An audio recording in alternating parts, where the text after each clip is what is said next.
and welcome to Access Chat. We're delighted to be here today with Tony Ellis. Tony is a toy maker by background and has now focused on using his inventiveness and creativity and background in the field to turn his attention to solving the problems relating to disability. So, Tony, great to have you with us. Can you tell us a little bit more about your background and the amazing stuff that you're doing in robotics and healthcare right now?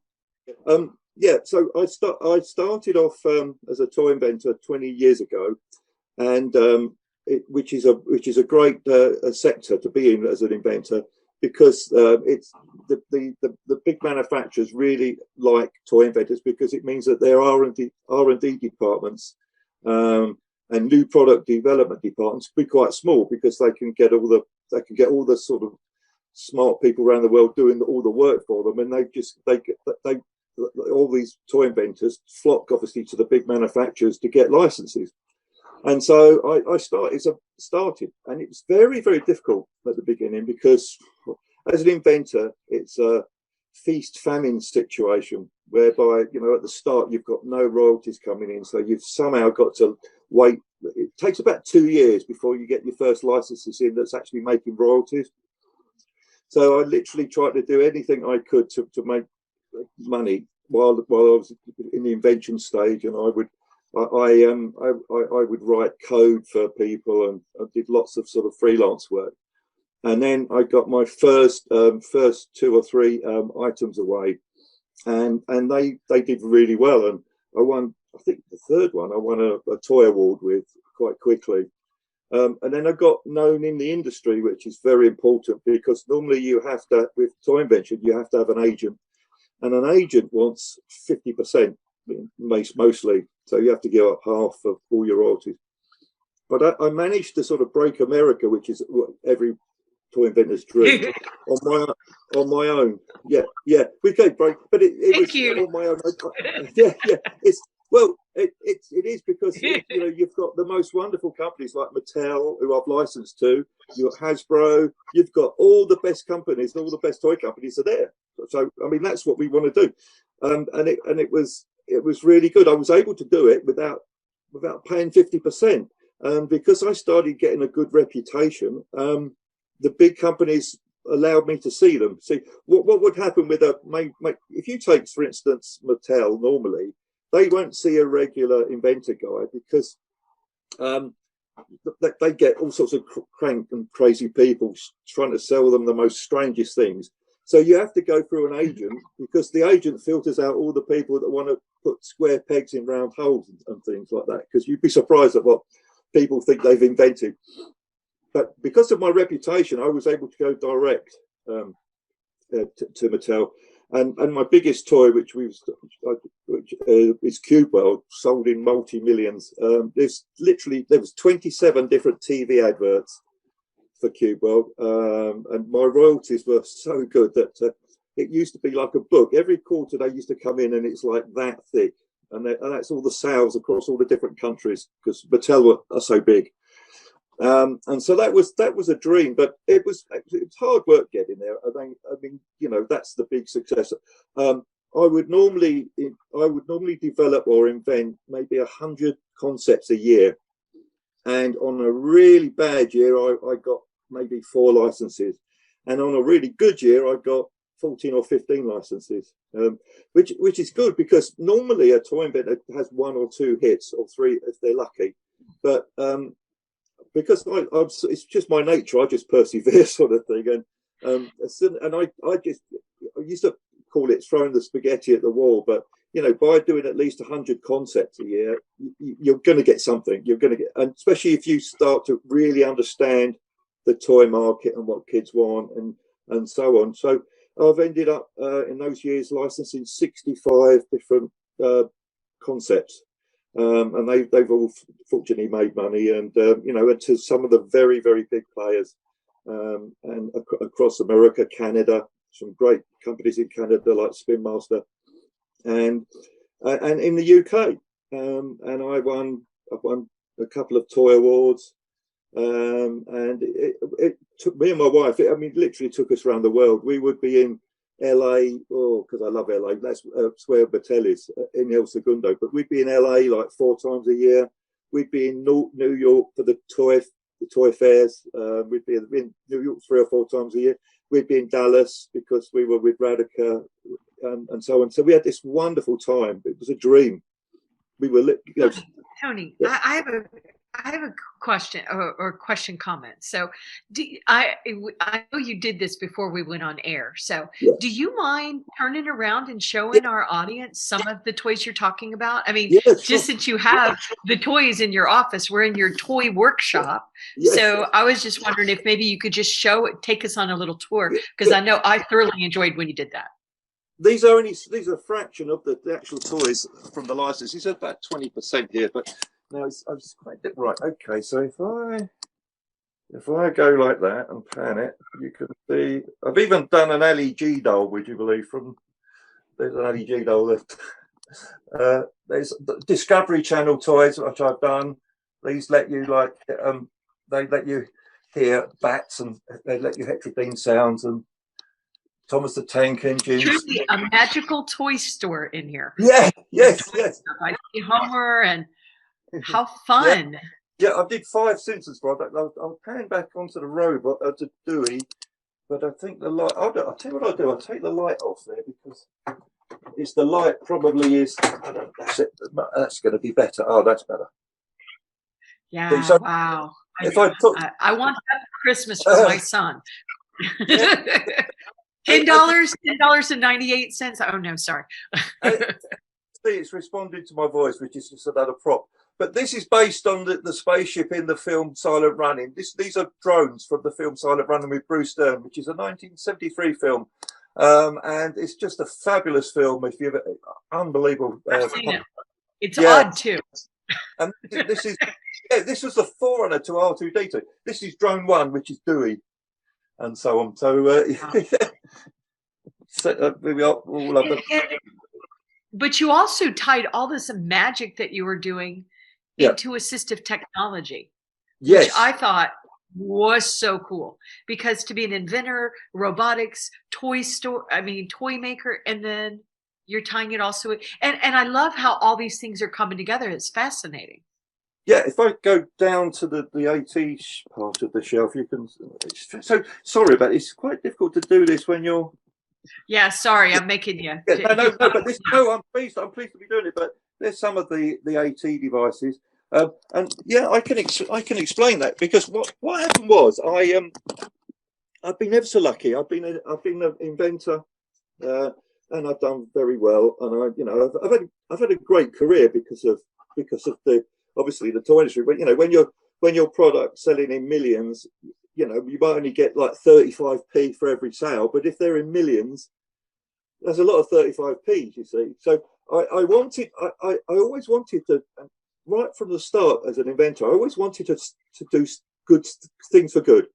I wanted to use my technology and my ideas to help people. And so that's why I sort of retired from toy inventing about 3 years ago.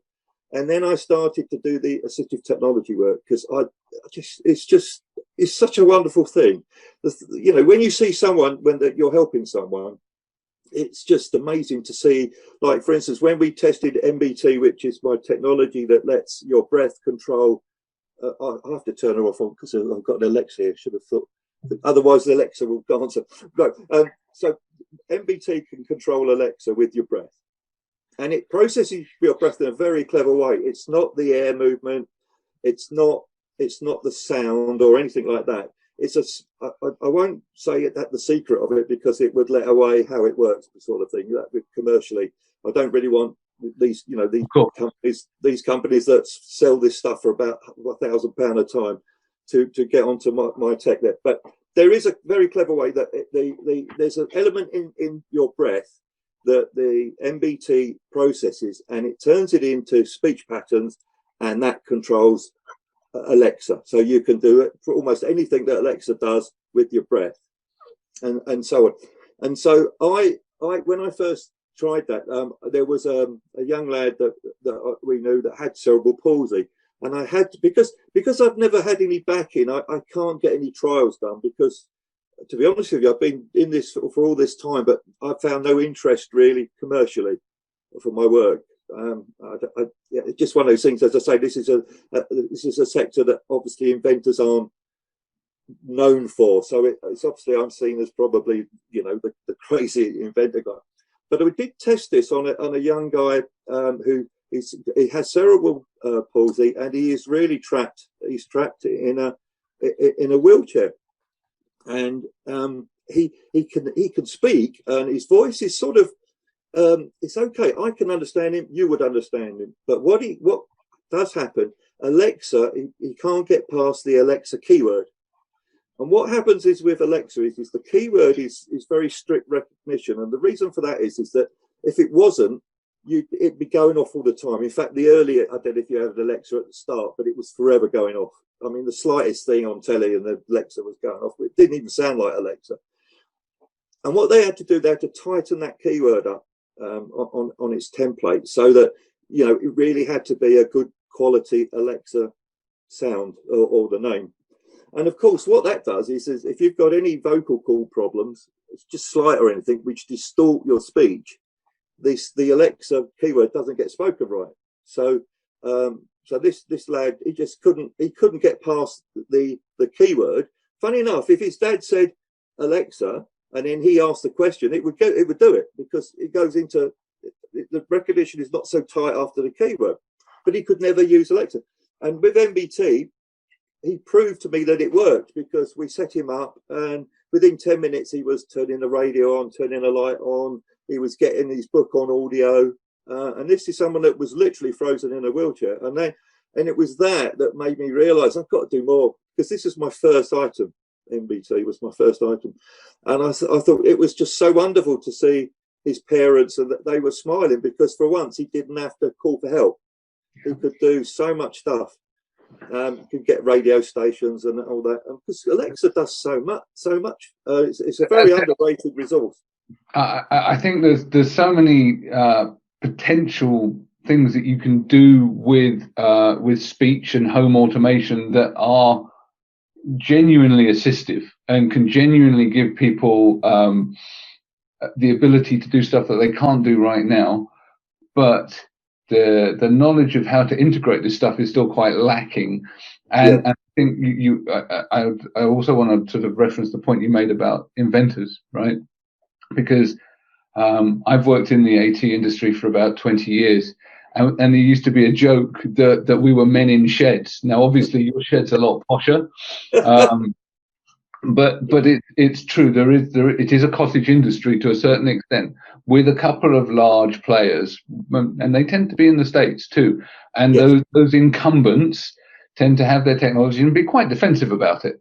So the barriers to entry are quite high. That said, the UK is one of the countries that spends the most on assistive tech around the globe per capita. But again, it's not done in a kind of consistent way. So finding a route, unlike what you experienced in the toy market, where there are 3 or 4 large companies that you could license your ideas to, where do you go with this stuff? I think that's some of the challenge that a lot of the assistive tech industry have faced too. Is how do you get this stuff to scale? Because I know, your end users know that this has real benefit. But how do we get this to scale? How do we distribute this? How do we, get our ideas seen by the people that can then not just fund it, but get it into the hands of the manufacturers to make it mass marketable, etc. That's exactly what I'm looking for. You're just absolutely right there. The big players have the market completely sewn up, really, and that's the case. But the trouble is what I get slightly upset about, very upset about, is that these big players, the cost of this assistive technology equipment is ridiculous. Now, for instance, I've designed a communicator. I can show. I'll send you some pictures of it. But my communicator is really, really. In fact, if I maybe get it off, but okay. Right, it's not sweet. Okay, right. Here is the communicator. I'll send you some actual pictures of it when it's activated. But so this communicator does everything that all the other ones do. I mean, it can turn into speech. You can, key actions. But it actually works with my face cheek technology, which I'd like to talk about in a minute, where I've designed technology that can control items through slight movements of this face cheek here. And you can type. I can type at 12 minutes per second with just literally moving my slight movements of my face cheek. Think of Stephen Hawking. You don't have to blink, but it's this area here. If you can blink, then this area of muscles is active. So you can actually be completely paralyzed. The minute, if you blink, it can detect that. And because I use an XY coordinate, the two sensor inputs can give me the XY on the screen. As I say, I'll send you some pictures of this working, and there's a video as well of the thing working on YouTube. But the thing is that so this communicator does sort of more, because it's face cheek compatible, face cheek control compatible, which no one else has got that, and also it's MBT compatible. So you can literally blow in the dual MBT, where you blow on to two MBT sensors, literally just slight puffs either way. And MBT is incredibly focused. So even the sensors can be really close and it will still work with the slightest movement of your head. So that means you can input text through your breath and things like that. Now, I would retail that at less than £500, so that would be with a really good margin for that device. This device. Now, if you look on the major players, I mean, you've got about £3,000, £2,500 to £3,000, going up to £7,000, and mostly all they are rugged tablets. They are literally just rugged tablets, and all that money is just. It's on markup. It must be a huge markup. That's the only thing. Whereby I built my own operating system in this, so it is completely self-contained. It does the whole thing. It does Skype. It does type. It generates speech, and I generate speech in different languages. Plays games. It does emails and so on. All the things that a regular communicator would do. And this would retail at about $499. And less than the mobile phone. Yeah, but it's a dedicated device, and it But the thing is, when I first designed it, I'll show you the first design of it. Was this? This is the first one. Okay, so this is a prototype, so it's not pretty at all. I mean, obviously I 3D printed that one, but the thing is that this proved it all. So I was able to generate make the device. But the thing is that this one looks good, because what I was thinking of is youngsters especially, they want their devices to look good. They don't if you've got this on your wheelchair, the last thing you want is a big clumsy tablet or whatever. And so the design of this device was literally, so I mean it looks really, I've got pictures of it on a wheelchair and stuff. It looks really neat. It's also touch sensitive as well, so you can literally touch. It's touch sensitive, and there's various other inputs for it. It could use standard market input devices as well, like jelly switches and all that. So it does all that, but it does the extra. And that just sort of showed you that what I'm not happy with is the overpricing of the people that need this tech have to pay the most. Yes. And it's like, and I spoke to someone in the know at one point, and they said, "Well, yeah, it's like that because they've got no choice. The NHS, if they're buying these devices, there's no choice. We just have to pay the money." And so there's a number of different market forces at play in this, because I've previously developed assistive technologies, and what these companies are doing is, they're not necessarily, unlike where you were talking about, you hard-coded everything, machine-coded everything yourself. Yeah. They're licensing components. Yes. And what happens is that when you tell a text-to-speech company or an OCR company that you're making an assistive technology, they charge you more for that component than they would if you're going to be doing it for a game. Yeah. So when I was doing this for an assistive technology, for the same text-to-speech voice that a text-to-speach voice, if I was licensing it for a game, they would charge me, I think it was 15 pence per license. The license, yeah. Yeah, it was 7 or 8 times that. Yes. Because I was doing it as an assistive technology, because they didn't see assistive tech as something that was scalable. I think that is changing as we see embedded assistive technologies like you've got in your iPhone or your Android device going mainstream, but they're all licensing these components. So there are people essentially applying what are parasitic business models right the way through the value chain, which ends up with the disabled consumers or the health authorities that are paying for this being charged an extortionate rate. And then if you add on top of that the way that the health insurance system in lots of countries works, whereby they have a list price and the insurance pays for it, it means that no one really cares how much it costs because the individual's not paying. So they put these huge prices on. So the whole market structure around this stuff needs to be upended. Now, I know Deborah also had some comments. So I just had to get that bit across because I think it's really important that people understand. Yes. But I'll hand over to Deborah. Well, and I didn't know some of that, Neil. So I thought that was very interesting. And the question I was going to ask was sort of it complements those points, even though it's discouraging to hear that because not everybody has insurance. And so the reality is the people that need this, it doesn't get in their hands, especially in developing countries. But so what I was curious about, how have you tried to go to market with it? And like the stuff you did was Amazon. Did you talk to Amazon about it? Or I was just curious what steps you've taken to go to market. I first went to Amazon and I got a fantastic feedback from them. And at one point they were even talking about building a special Echo, which was the first small Amazon device with MBT in it. They were literally talking about it. And then they completely went off the boil. I don't know why. So it was amazing. I was invited up to London to the Amazon Alexa, the office up there, and I saw.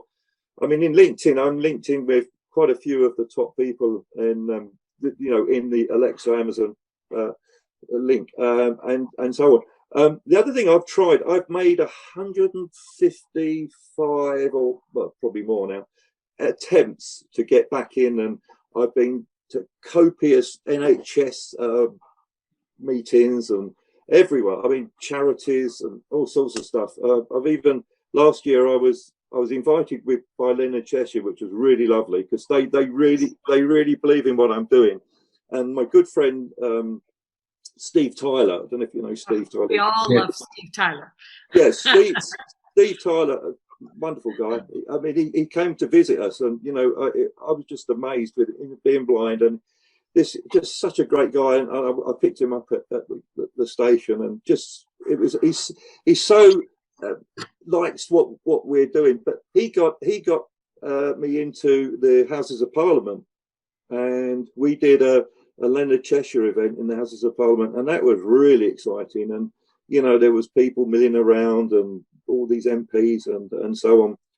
But again, no one seems to follow anything up with the assistive technology. You get amazing interest, and especially on LinkedIn. I might get every day. I get someone saying, "Can we talk further and all about what you're doing and all that?" But then you follow that up, then nothing happens basically.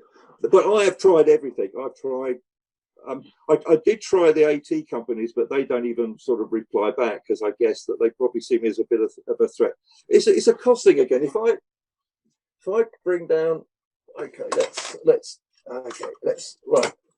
This is the micro blow, very low cost. This turns your breath into control of Alexa. Now that has got a prime cost of less than £50.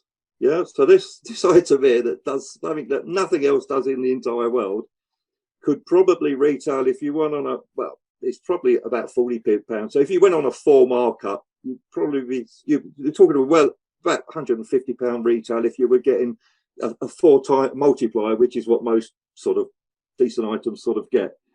So it's a very cheap device. And the thing is with MBT is it's not like sip and puff. MBT works up to 12 inches away from your mouth. So there's no hygiene problems at all. If you know the sip and puff product, the user has to have a straw. And the huge problem there is the straw gets obviously dirty saliva and so on. And then the sensor head gets the saliva in it. So every sort of couple of months, it has to be sanitized. It has to go back and be cleaned and so on.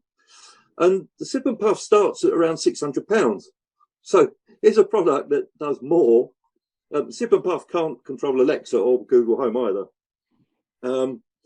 And so obviously when I think these AT companies see me, they possibly, I don't know, possibly see me as a threat, I guess, because I'm not here to personally to make money. I've done that. I'm very comfortable. I'm here to help people, and that doesn't fit the model of your large corporate company. They're vicious. I agree.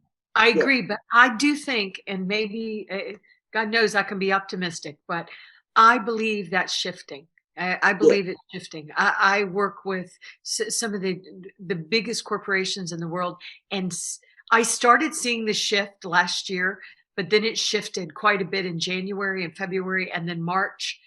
So I think this is the time to talk and more to them, because, and even the assistive technology industry is really trying to figure out who they are. And a lot of it's in the US, but it should be in the US and blah, blah. So I think you're about to see some shifts and changes with that. But Antonio has, let me give the mic over to Antonio.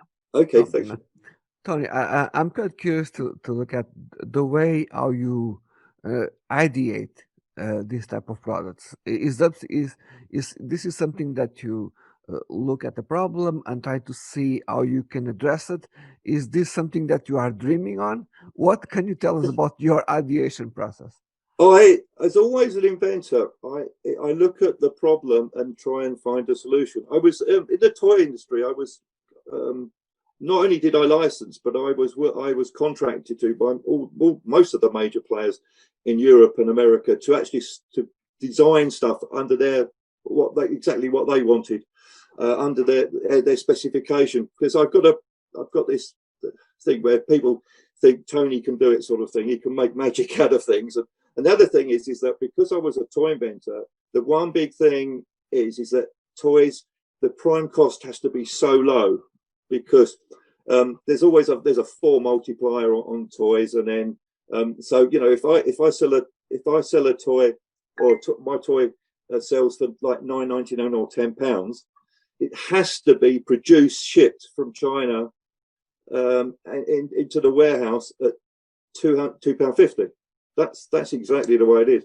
So I've had this thing built into me where cost is everything. So the other thing I do in my designs is I look at cost right from the start as well. So I look at the problem and I look at, can it be done, and then can it be done at the right cost? Because you can make the most incredible thing on the planet, but if it's £2,000 a time, you know, and if it's a toy, no one's ever going to buy it. So you have to look into that, and that's where I'm at now, and that's why my products are so low cost, prime cost wise, and because I've valued that right from the start.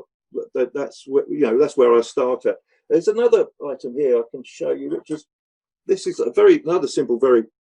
in the same case as so this controls Alexa with a tap. Yeah, so you have a very slight tap. It doesn't have a switch because it's on all the time. Now by tapping this, you can get Alexa to do things. So if you go stop, drop in kitchen, call, light, music, radio. Like, yeah, I can hear that. 1, play radio. 2, play radio. 3, play radio. 4. If I turn Alexa off. Alexa, play radio. 4. Here's BBC Ready Radio for the 4. next command. There we go. BBC Sounds. Told on her first day as a guide. Albie Garvin ran the original Walls in Rutherford, and he said it frequently. Stop. It appeared 3 times in the laminated reading material he Alexa, distributed to stop. new guides, and it Too loud, became a Ollie. mantra for everyone he brought Ready on for board. the next command. She'd come on in Stop. 99, when his stick was beginning to make his 90-minute Alexa, walking tours stop. more of a 2-hour I've turned trudge. it up so loud that She was in hold on a charge. second. It's a My lot of daughter demos, needs that. Tony. It's a law of demos. Yeah. Hold on. Yeah. Alexa, stop. 4 each day, No. of which attracted the 3. That's demos for you. That's just the energy right now. Yeah. Nothing works right It does right work. now. But the thing is that this device, okay, it just works with a slight, and the tap is just so slight. Stop. Drop in kitchen. Call. Light. Control Music. lights, music. If you wanted music, Radio. Read. Flash. flash briefing. That means it's now that is really simple tech. Ready for the next command. That is a really simple tech. I mean, we're talking probably a prime cost of less than £30 for this. So you know, this is. I mean, but that, I mean, this is for elderly as well, where I mean, they're frightened of a controller or anything. They don't have to talk to Alexa. They can just literally. Well, my husband needs that. My husband needs Yeah. it because he's got dementia, and it is very, very late stage, very terrifying. But my daughter, I know. But my daughter has Down syndrome, and what happens is she's a huge user of technology. But sometimes, especially if she has a cold or something, Alexa will not understand her, and she gets so frustrated. She's like, Alexa, you know. But if she had that would just and it almost seems like once she gets Alexa, the AI's attention, she can understand better of what she's trying to instruct her to do, but sometimes the device just doesn't understand her speech patterns. Yes. So that would be really cool for her. And it is so simple again, and so low cost. I mean, literally. I mean, if that was made in volume, I mean, we're talking about Far East volumes. Where I mean, we're only talking about maybe 1,000 to 5,000 drops, and that thing could easily be sub £100. You know. Because I'm used to Far East, or what we call FE manufacturing. I spent a lot of my Inventor career over in China because I was always developing tech that they'd never seen before. So I used to have to go over there, which is great because I love China. I always had to go over there to the vendors, the factories, and you know, take them through the tech. So you know, I know how cost effective it can be, especially tooling as well, and so on. But that just gives you another idea of. An idea came to my head, and Steve Tyler gave me an idea on that one. He was saying about, you know, in some of the blended Cheshire care homes, the staff have real problems. Not the people, the elderly people there have real problems with the controllers. Because Steve said to me, just look at a standard TV remote. It's got like 40 keys on it.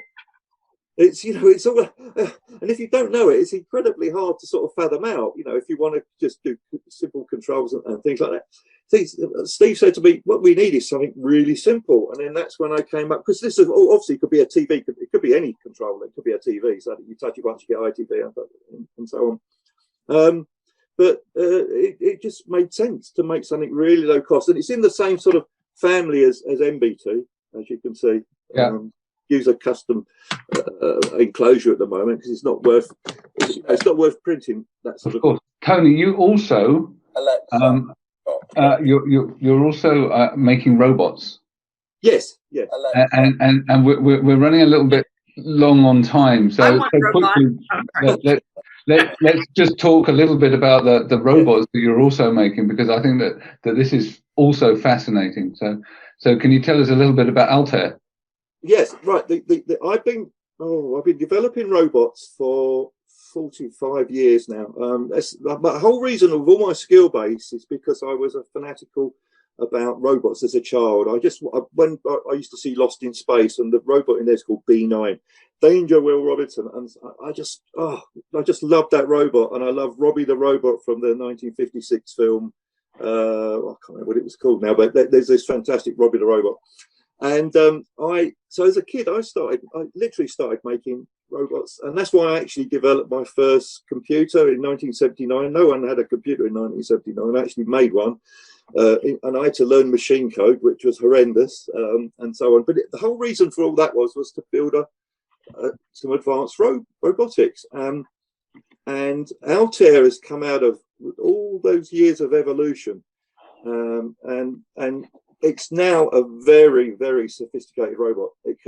It's got 6 levels of emotion detection. That means from your face, it can tell if you're happy, you're sad, stressed, or you've got a neutral face, and so on, which is very useful, especially when dealing with the elderly and disabled people, because it can understand how they're feeling. It's very, very accurate. I'm using a system from Omron, which is a huge corporation, and it's their system, and this system is very, very successful now.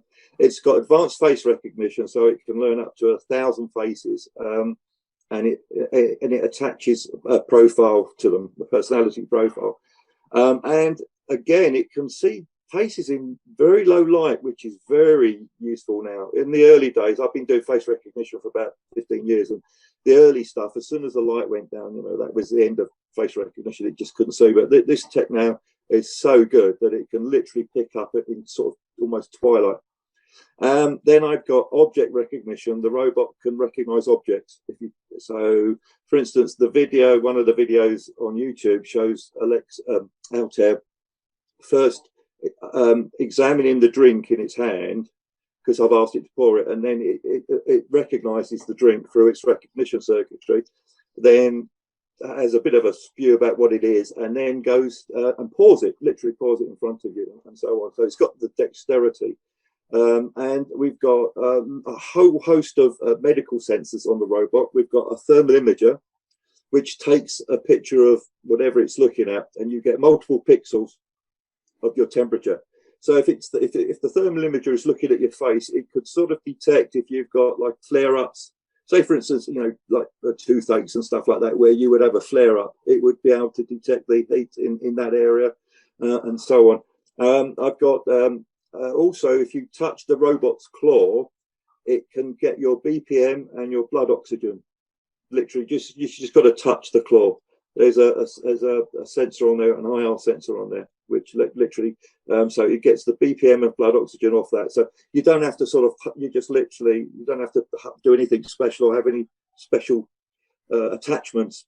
And then the robot has got very sophisticated motion. So it's capable of learning. It learns rooms and so on where it's being used in.